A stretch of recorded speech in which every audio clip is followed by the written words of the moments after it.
Question number 13 देखो जरा क्या है। देखो क्वेश्चन नंबर 13 देखो, given below are two statement, दो स्टेटमेंट दिया गया है, स्टेटमेंट 1 और स्टेटमेंट 2, और इन चार ऑप्शन में से बताने थे कि कौन सा सही है। स्टेटमेंट 1 स्टेटमेंट 2 दोनों सही है कि स्टेटमेंट 1 और स्टेटमेंट 2 दोनों गलत है, कि स्टेटमेंट 1 सही है स्टेटमेंट 2 गलत है, कि स्टेटमेंट 1 गलत है स्टेटमेंट 2 सही है। ये देखेंगे बाद में, पहले स्टेटमेंट समझ लो क्या है।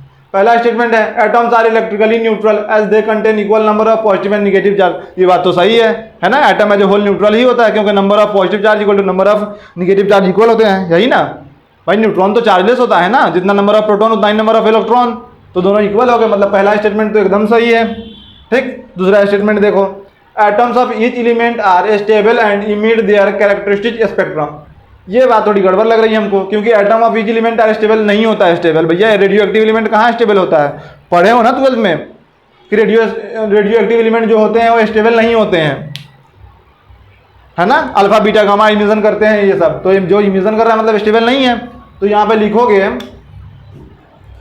सिंस रेडियो RADIO गड़बड़ हो गया, RADIO radioactive element are not stable, so statement 2 is incorrect हो जाएगा। Statement 2 is incorrect. Radioactive element stable नहीं होता है, मानो मेरी बात, नहीं होती है स्टेबल। तो इसका मतलब क्या हो जाएगा, स्टेटमेंट 2 गलत हो जाएगा। तो ठीक है, स्टेटमेंट 2 काट दो। अब इस ऑप्शन में चेक करो, statement 1 is correct but statement 2 is incorrect. तो ऑप्शन कितना हो जाएगा?